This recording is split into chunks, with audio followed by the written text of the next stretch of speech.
मुझे अचानक अपने कंधे पर किसी का हाथ महसूस हुआ।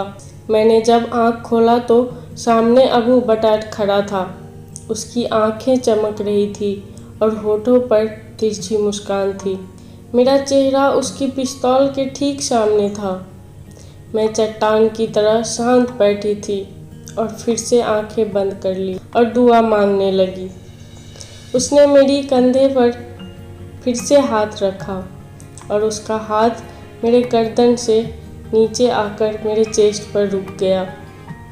मेरे अंदर जैसे आग जल रही थी। मुझे इससे पहले कभी किसी ने ऐसे गंदे तरीके से नहीं छुआ था। उत्तरी इराक की रहने वाली यजीदी लड़की की ये कहानी है।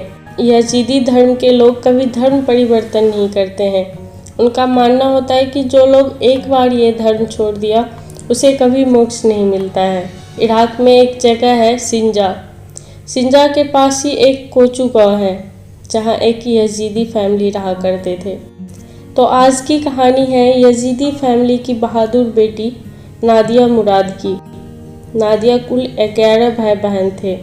खेती बाड़ी मवेशी पालन इसी से ये लोग का ज़िंदगी चल रहा था। पूरी फैमिली एक साथ हंसी खुशी रहा करते थे और सब काफ़ी खुश थे।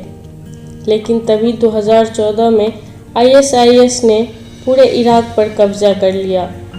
3 अगस्त 2014 को ISIS ने कोचू गाँव पर हमला बोल दिया।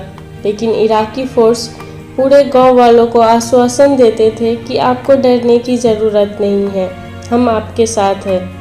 लेकिन जब हमला हुआ और इराकी फोर्स के कंट्रोल से बाहर हो गया तो गांव वालों को अपने हाल पर छोड़कर सब भाग गए। 15 अगस्त 2014 को कोचू गांव के सभी लोगों को ISIS के आतंकवादी पकड़ लेते हैं और गांव के ही एक स्कूल में जाकर सबको बंद कर देते हैं।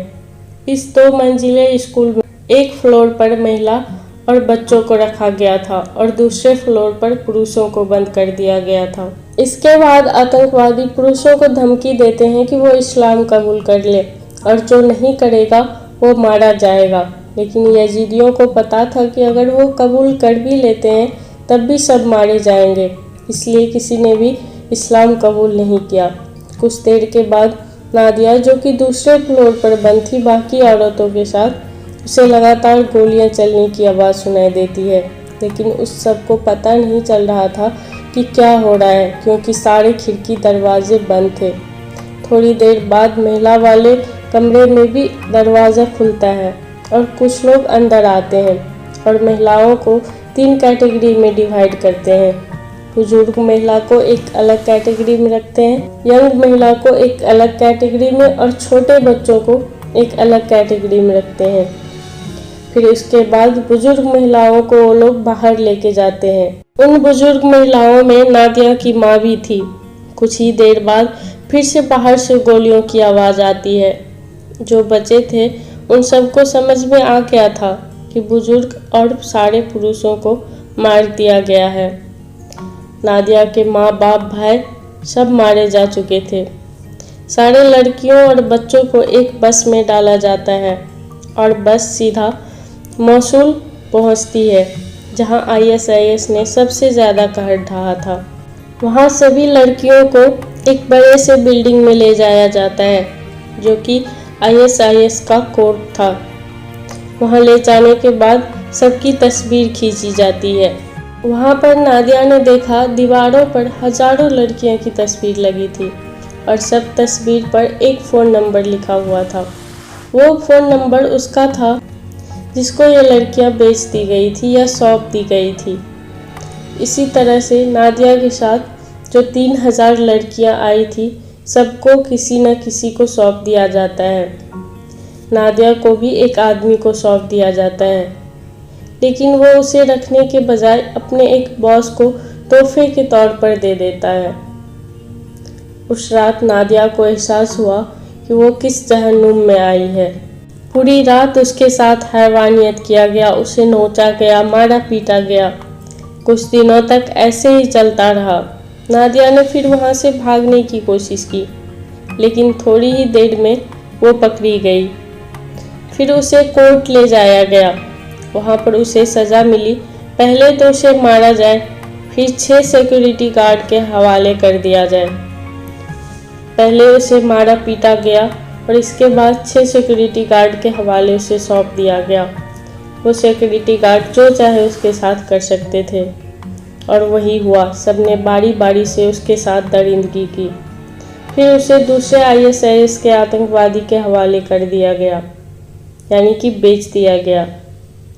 किसी तरह का विरोध करने पर उसे सिगरेट से जलाया जाता था, बेल्ट से मारा जाता था और दूसरे आतंकवादी के हाथ फिर से बेच दिया जाता था।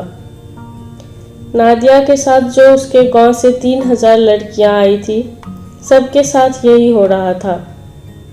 हैवानियत का सिलसिला तो उसी बस से स्टार्ट हो गया था, जब सारे लड़कियों को उसके गांव से ले जाया जा रहा था। सबसे पहले उन सबको एक बदबूदार बस में बैठाया गया, जिसके वजह से कुछ लड़कियां उल्टी करने लगी और उसके कपड़े गंदे हो गए। जो लड़कियां उल्टी करती, उसके पास से सिक्योरिटी गार्ड हटके जो बाकी लड़कियां थी जिसके कपड़े साफ सुथरे थे, वो सही सलामत बैठी थी, उसके पास जाके उसके साथ कुछ गलत हरकतें करता, उसके साथ मिसबिहेव करता। ये देखकर नादिया को एक आइडिया आया और बाकी लड़कियां भी ये समझ गई। वो लड़कियां भी ज़बरदस्ती अपने मुंह में उंगली डालकर उल्टी करने लगी, ताकि कोई उसके पास ना आए और उसके साथ कुछ गलत हरकतें ना करे। जब लड़कियों के साथ हैवानियत होता, उसे मारा पीटा जाता और उसके शरीर पर जख्म हो जाते थे, तो वो खुद घाव को कुरेद देती थी, ताकि घाव भरे नहीं और उसे कोई ना छुए। ऐसा ही सिलसिला चलता रहा। एक बार फिर नादिया को बेचने की बारी आई। उसे एक जगह ले जाया गया जहाँ पहले से ही बहुत सारी लड़कियाँ थीं। वहाँ पर उसने पहली बार अपनी भाभी और भतीजी को देखा। सबने गले लगकर खूब रोया, लेकिन वो कुछ ही देर के लिए था। उसके बाद सबको फिर से किसी न किसी को बेच दिया गया। इस बार नादिया के लाइफ में एक ऐसा इंसान आया जो अकेले रहता था। नादिया के साथ फिर से वही दरिंदगी शुरू हो गई। नादिया ठान ली थी कि या तो वो इस घर से निकल जाएगी या मर जाएगी। वो उस आदमी के रूटीन को फॉलो करने लगी। वो कहाँ जा रहा है, वो किससे बातें कर रहा है, वो किस टाइम पर घर पे रहता है, किस टाइम पर घर से निकलता है, वो सारे रूटीन उसका फॉलो करने लगी। तो उसको पता चला कि वो फिर उसे किसी और को बेचने वाला है। तब तक इस जहन्नुम में रहते रहते 3 महीना बीत चुका था। वो आदमी एक दिन नादिया से नए कपड़े के लिए पूछता है। नादिया को पता चल जाता है कि वो नए कपड़े पहनाकर वो किसी को बेचने वाला है और मौका देखकर नादिया वहाँ से निकल जाती है। लेकिन उसे बिल्कुल भी पता नहीं था कि अब उसे कहाँ जाना है। उसे कुछ भी नहीं पता था। वो बस भागते जा रही थी। भटकते भटकते वो एक गली में पहुँचती है जहाँ उसे एक घर दिखता है। उसे पता नहीं था कि वो कौन है, ये किसका घर है, वो दोस्त होंगे या दुश्मन होंगे। उसे कुछ भी नहीं पता था। वो जाती है और दरवाज़ा नॉक करती है।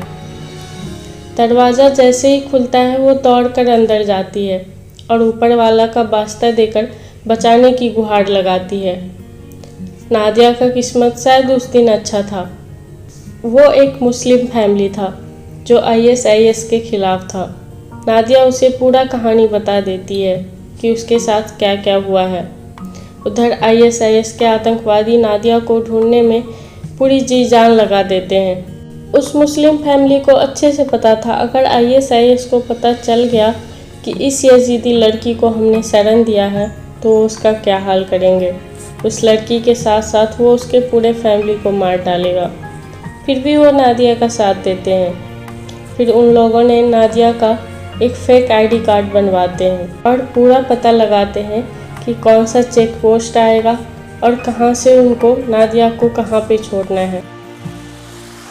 वो अपने लड़के को जिम्मेदारी देते हैं कि नादिया को वहाँ पहुँचा दिया जाए जहाँ पर ISIS का कब्जा नहीं है। चेक पोस्ट से जैसे तैसे बचते हुए नादिया को लेके फाइनली वो वहाँ पर छोड़ देता है जिसके ऊपर ISIS का कब्जा नहीं था। वहाँ से नादिया का दूसरा कहानी स्टार्ट होता है। वहाँ कई सारे लोग थे जो ISIS के चंगुल से बच के आए थे और वहाँ शरण लिए थे। वहाँ पर नादिया ने देखा कुछ इराकी टेलीविज़न से जर्नलिस्ट आए हैं जो सबका इंटरव्यू ले रहे थे। नादिया ने भी इंटरव्यू दिया बिना अपना चेहरा दिखाए और बोला कि हमने जान बचाने के लिए अपना धर्म परिवर्तन किया, लेकिन फिर भी उन लोगों ने हमारे साथ ऐसी हैवानियत की।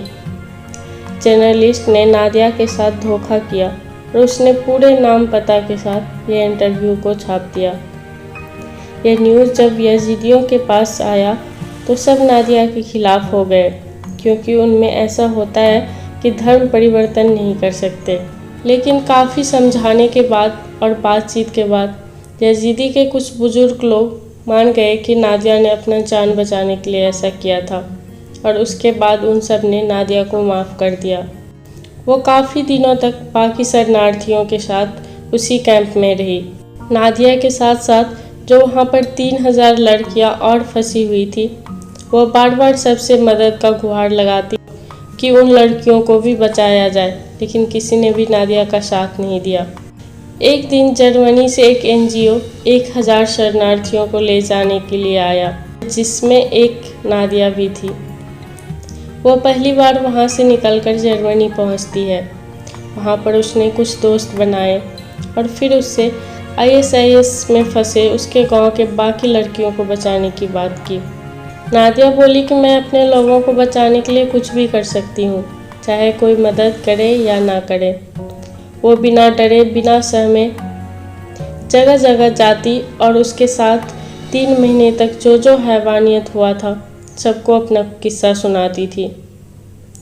वो अपने लोगों को बचाने के लिए एक मुहिम छेड़ दी थी। फिर उसने किसी के सलाह पर एक किताब लिखी, द लास्ट गर्ल, जो पूरी दुनिया ने पढ़ी। जिसने ये किताब पढ़ी सबके आंखों में आंसू थे, सबके रूह कांप गए थे और सबने नादिया के जज्बे को सलाम किया। 2018 में नादिया को नोबेल प्राइज़ दिया गया। तब तक बगदादी और ISIS के बाकी आतंकवादी भी धीरे धीरे ख़त्म हो चुके थे। नादिया के साथ इतना गलत होने के बाद भी जिस तरह से वो बाकी 3000 लड़कियों के लिए लड़ी, वाकई काबिले तारीफ था। नादिया के इस कहानी से अगर आपको थोड़ा सा भी कुछ सीखने को मिला और आपको ये कहानी अच्छा लगा तो वीडियो को लाइक ज़रूर कर दीजिएगा।